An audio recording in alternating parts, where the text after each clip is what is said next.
I was a little bit afraid that we might not, come out here today and have the focus and the attention to detail. But I couldn't have been more wrong. I mean, we came out here and I just thought we played really, really well right from the get-go. Had a lot of big hits. Everybody threw the ball great on the mound. We played flawless defensively. So it was a good game for us. And I told our guys they can enjoy it for about 10 minutes, and then it's time to forget about it and get ready to go, for a big series this weekend. And everybody's excited about this. I know the media is excited. The fans are excited. Players and coaches are excited. And hopefully we're going to go over there and play well. Did you think about keeping Eric in any longer? No. I actually might as well tell you all right now, so I can tell everybody here. We're actually going to have a change in our rotation this week, and Eric is going to be starting Sunday's game at Texas. Unfortunately, after Jaden had pitched so well on Sunday, the next day his arm was a little bit sore.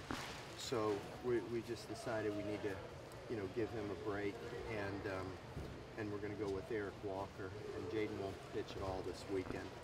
Hopefully it'll just be a short-term thing, and we'll figure out what to do going forward. He's been so great for us, and we need him, we want him, and he's going to have a significant role. Just got to make sure that he's healthy, so that's why I had to take Walker out after 2 innings. He was going to pitch last night 3 innings, and now as we get closer to Sunday, we had to trim it down. So really, he and Cole Henry did exactly what I wanted them to do. Once we knew Jaden wasn't going to pitch, I actually was not going to start Henry tonight if we had played yesterday and today. Henry was going to piggyback Walker last night, so I had them both available for Sunday.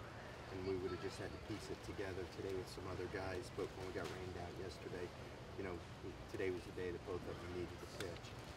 So that's one announcement about health and rotation. Another announcement is that unfortunately Gavin Dugas got hurt the other day. He got a big clutch hit in the first inning against Bryant, and then when he tried to stretch it to second base, slid into second base, he injured his thumb on his glove hand, and so we haven't gotten a 100% final conclusion on it, but we think he tore a ligament in his thumb, and it's probably going to require surgery, and he's going to probably be out about 8 weeks. So that was really disappointing news today. I didn't even know he was hurting that day. He wasn't hurting. He played the whole game. He got his hit in like the second inning, if I'm not mistaken, first or second inning, and then he played the rest of the game. I didn't even know he was hurt. And then Monday I didn't see him because we were off. And then Tuesday I went by the training room and I saw somebody in there, a doctor working on his hand, and I went in and said, "What's wrong with your hand?" And he said, "I'm not even sure for sure when I heard it. I think it was when I slid into second base." So he had an MRI today, and it's not 100% conclusive yet, but we think he tore his ligament in his thumb. That's going to need surgery to be fixed. Paul, can you Walker's outing to that? I thought Walker was great today. Yeah, he threw a first inning. I think he threw one ball in the first inning, and then the second inning was real crisp again. I was really anxious to see how he'd do in the second inning because the other day he had a great first inning and then sat down and went back out there. He wasn't as sharp. This time he was just as sharp in the second inning as he was in the first. So that was very, very encouraging. And he's ready to start again. I don't know how extended he'll be able to go, and that's why I needed to have Cole Henry available on Sunday as well to piggyback him. Paul, can you explain your thought process when it comes to scheduling Southern? And then the second part to the question is, what do you think of Carrick Jackson? I saw you sharing words in his second year. Yeah, well, number one, you're talking about two schools in the same city. There's no reason for us not to play. And in fact, we're going over to play it on the Bluff later on this year. I think the world of Carrick Jackson. I just think he's an outstanding coach, an outstanding person. I think he's a disciplinarian. I think he's very organized. I think he's going to just do a great job over there. I really do. I'm a big fan of his, except for, of course, when we have to play each other, and we each have a job to do. But, I love Vic Carrick, and I think he's going to do wonderful things. I think in a very, very short time, I'll predict Southern will be dominating the SWAC again. Mikhail pitches for the first time in, I think, 9 months. I mean, how do you see him do that? Man, I was so happy to see him out there. That kid is, he's worked hard. He's had a lot of setbacks. I thought the ball came out of his hand really, really well. I thought we saw his curveball that he's known for. I hadn't seen it like that since he started throwing. His curveball's just kind of been rolling up there, floating up there, and it's not been sharp and tight. Today he had his normal breaking ball, and that was very encouraging. And he was throwing pretty hard, His command was not great, but I think it was because his fastball was moving so much. He just was having trouble keeping it in the strike zone. He was cutting so much. But I thought the ball came out of his hand super. He's not exactly what he was last year yet because he's still a tad rusty. But the most important thing is if he's healthy. Tomorrow will be a big sign on that, whether or not he wakes up tomorrow and if he's sore, or if he feels great, and when he tries to throw again, is he going to feel good? And boy, I sure hope so, because he'd be a big part of our team. He'd be a great weapon for us. With Gavin, is it not 100% yet because y'all don't have the MRI results back? The doctor that looked at the MRI results thinks it's torn, but he just wants to get another opinion from a radiologist, and they were going to talk tonight, but we haven't heard back from the other doctor yet. So I'd say it's like 98% sure. He just wanted to get verification from a guy that's used to looking at those. Everything's so small in your hand that sometimes they want to get other people's opinions, and so I think it's virtually certain that that's going to be the case. With Mikhail, did you think about extending in the second inning, or No.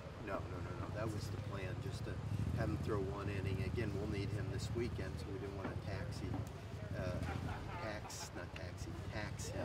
too much. And I was fired up to see him pitch one good inning. Paul, as you get ready to head to Austin, can you share a little bit about the mindset of the team, how much the guys are excited for a big series like this? Well, I think they're really excited about it. This is the first time we've played a true road non-conference series since my first year here, when we went to Stetson. And we ran into a couple of guys by the name of Corey Kluber and Jacob DeGrom that week, and everybody was like, "Who's Stetson?" And they beat us 2 out of 3. Now I think they realize that we ran into some pretty good pitching that weekend. That was my first year here. But, I just, when we've gone on the road, it's been in tournaments over in Houston. Most of the time we're playing our home games. But a few years back, we just decided to do a home and away with Texas. And like I told our team just now, when you think of college baseball, the true blue bloods in college baseball, LSU and Texas. And there's a lot of people that are excited about this. We were excited when Texas came here last year, and I know the people in Austin and LSU fans too are excited about us going over to Austin. I'm excited.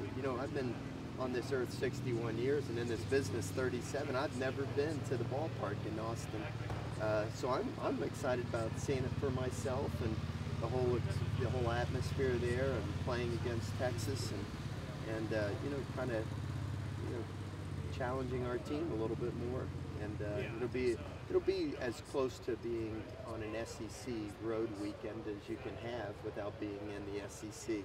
So I think that'll be a good experience for all of our new players as well. We might ask you this tomorrow, obviously, if y'all have availability, but just the mental aspect of this game, you just talked about it, your team getting challenged more.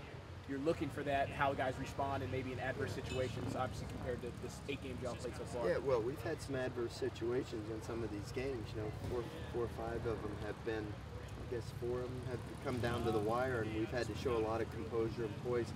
And I think the teams we've played have been really good. I mean, tonight, we had had our way, so to speak, and we've had a couple of games like that, but we've played some good teams. But, obviously Texas is, like I said, it's like playing an inter-squad game. You're playing one of the best teams in the country, and it's Big 12 against SEC. It's Texas and LSU. The last time we played Texas, if I'm not mistaken, was when we beat them in 2009 for the national championship. So, there's a lot of storylines for this, and everybody's just really excited. It's not going to make or break our season.